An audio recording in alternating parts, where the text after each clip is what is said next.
The rescue ship, Quiet Mercy, moved through the wreckage in slow, careful arcs. Its lights swept over torn hull plates and frozen dust like a lantern in a ruined cathedral. Nora, one hand on the frame, jaw tight, broken metal drifted in silence.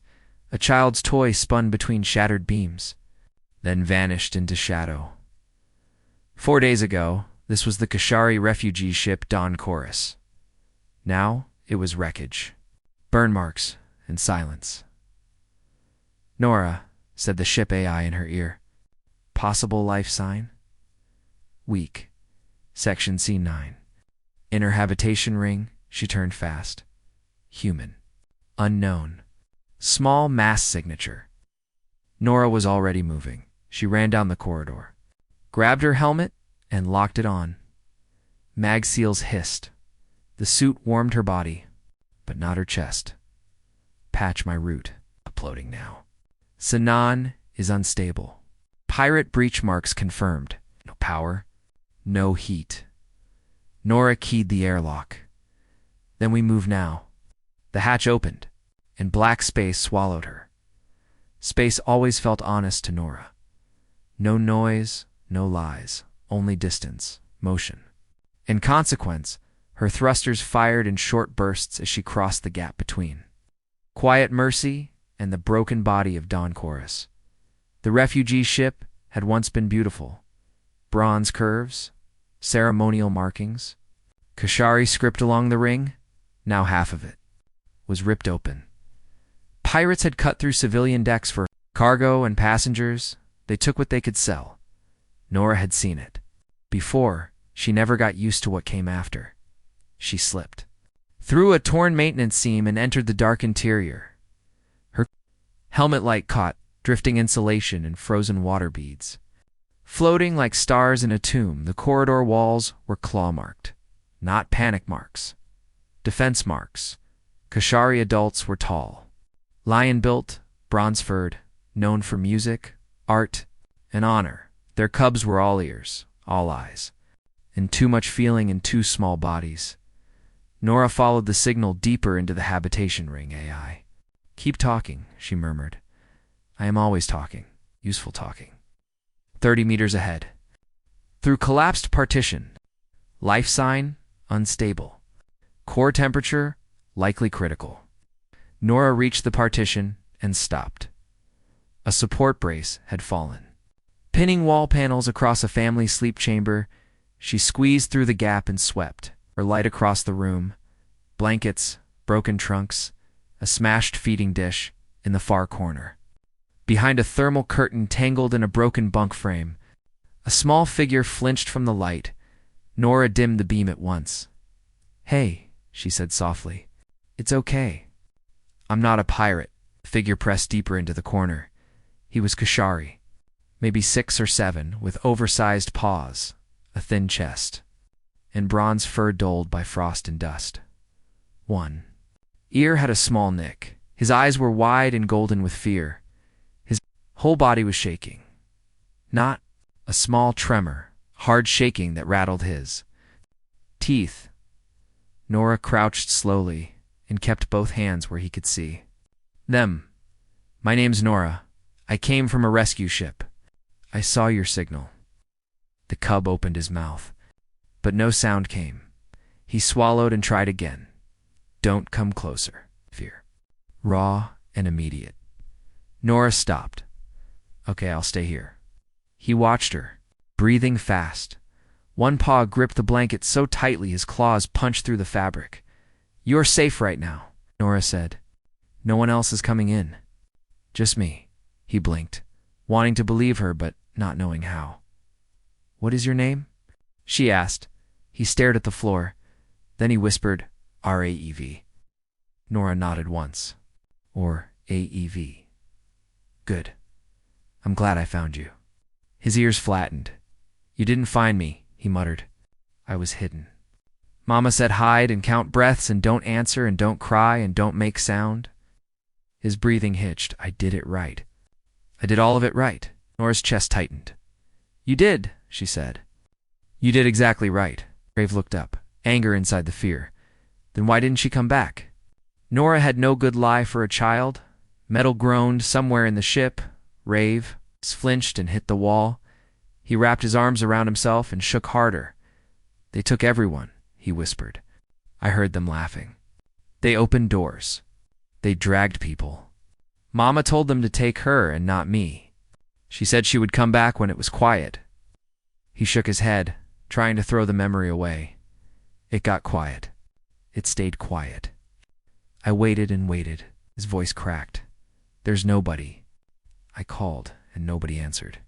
I have no family. The last word broke into a sob he tried to hold back. Nora moved on instinct, then stopped herself halfway. Ra, she said carefully, I want to help, but I won't touch you unless you say yes. All right? His claws flexed. He looked at her suit, the human shape. The unknown face behind the glass. His body shook even harder. I'm cold, he whispered. I can't stop. Nora's suit flashed a warning. Too cold. Dangerously low. She held out one gloved hand, palm up. I can warm you. That is all I will do first. Just warmth. Your choice? Rafe stared at her hand for a long moment. Then he leaned forward and placed one shaking paw on her glove. Nora.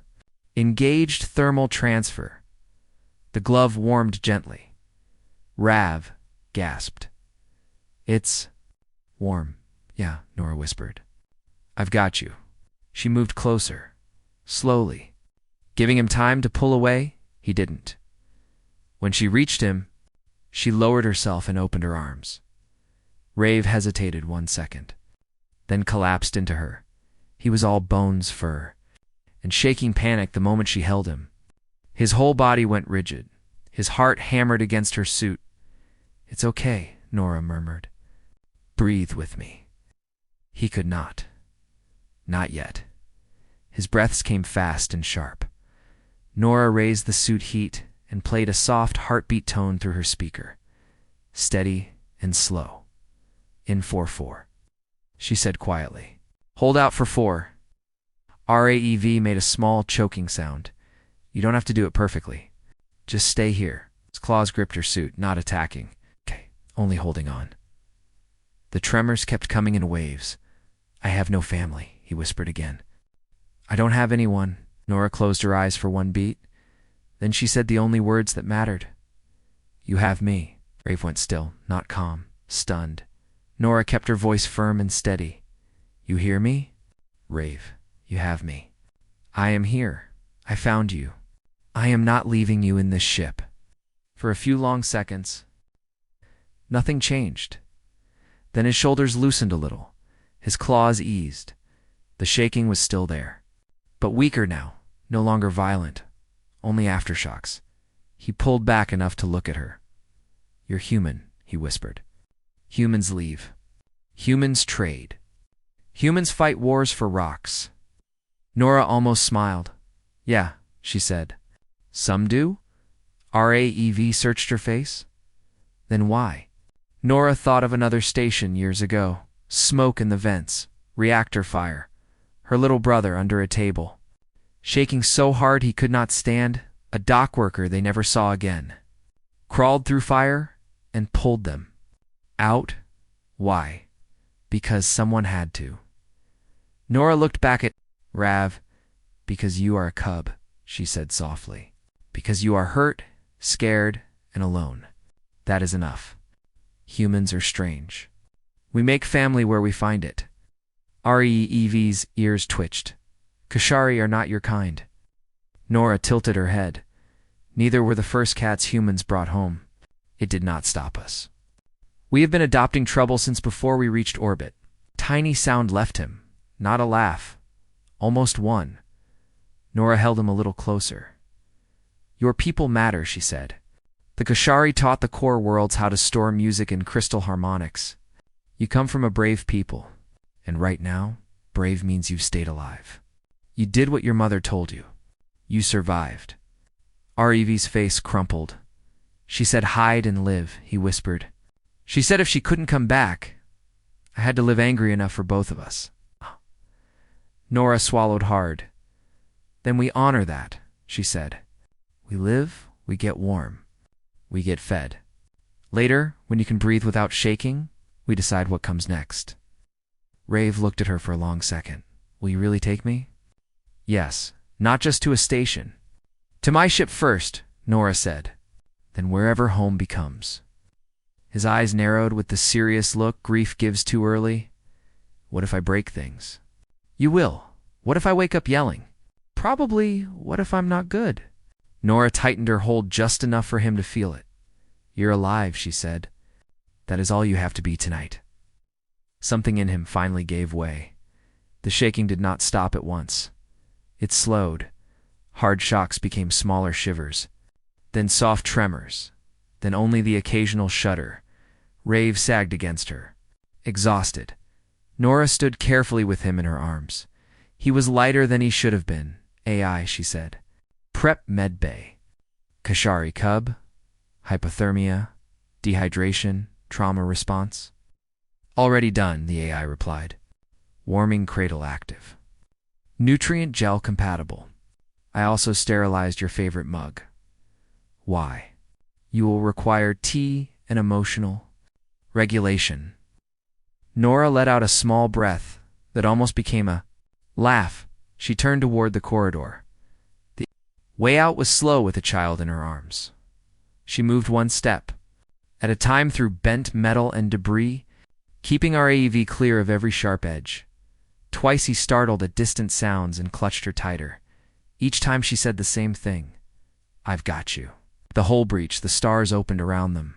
Cold and endless. Rave buried his face in her shoulder. It's too big. I know, Nora said, firing thrusters. Don't look if you don't want to. He looked anyway, one eye peeking past her collar. They crossed the gap in silence. The airlock of quiet. Mercy opened with a warm spill of amber light. Real light. Living light. Nora stepped inside, and the hatch sealed behind them with a heavy clunk. Ray flinched. It's okay, she whispered. That is the sound of safe. Shh. She removed her helmet. Then his. The ship smelled like metal, old coffee. And citrus cleaner. R.A. Eve stared at her uncovered face, as if matching voice to truth. You really came back, he said. Nora adjusted him on her hip. Told you. Human problem. We are stubborn. The ship voice came through the corridor speaker, warmer now. Welcome aboard, RAEV of the Kashari. I am Lantern. I control doors, heat, music, and, according to Nora, too many opinions. Rave stared at the speaker. The ship talks. The ship never stops talking, Nora said. You'll get used to it. Lantern paused. I can be quieter if the cub prefers. Rave leaned a little closer to Nora, but his ears lifted slightly. No, it's okay. That small answer felt like a win. Nora carried him into the med. Bayan lowered him into the warming cradle. He grabbed her wrist. Before she could step back fast, frightened, she sat beside him at once. I'm here, she said. He looked at the cradle, the blankets, the blue med lights, and the steaming cup lantern had already placed beside Nora. This is your ship? He asked. 3 compartments, Nora said. 1 med bay. 1 engine room. 1 bunk that pretends to be 2. The food maker lies about soup. The shower leaks. The heater bangs when it starts. Ra listened closely. It sounds bad. It is, Nora said. But it's ours now. He blinked. Then slowly, he let go of her wrist. Lantern extended a small scanner arm, and Nora explained each step before it happened. No surprises, no sudden. Touches warm gel, small sips of broth, a blanket around his shoulders. By the time the tremors fully stopped, Aravi's eyes were half closed. Nora, he mumbled. Yeah. If I sleep, will you still be here? Nora set the tea aside and leaned closer so he could see her clearly. Yes, she said. I'll be right here. His breathing steadied, then deepened. Within minutes, he was asleep. Not peaceful yet. Grief still moved behind his eyes, but his body was no longer fighting the Air no longer shaking from cold and fear, Nora sat beside the cradle and watched him breathe. Outside, the wreckage of Dawn Chorus drifted in silence. A graveyard of stolen futures. Pirates would call it profit. The galaxy would call it another border. Tragedy and move on. But not this one. Not this cub. Nora adjusted the blanket at Raev's shoulder, careful not to wake him by every survival equation. This made no sense. One salvage pilot, one traumatized Kashari cub limited. Fuel, limited credits, endless trouble. Lantern lowered its voice. Course options, when you are ready. Nora looked at the sleeping cub and felt something settle in her chest, hard and steady. Later she whispered, "First we let him sleep." She stayed there as the medbay lights dimmed, because sometimes the universe takes everything and still asks for more. And sometimes the only answer is simple, stubborn and human. You have me this time. For our AEV, those words would mean home. Asterisk. Asterisk. If this story stayed with you. Don't leave without supporting the channel. Subscribe to Neon Cub Tales for more heart-hitting HFY stories like share and comment the line that hit you the hardest.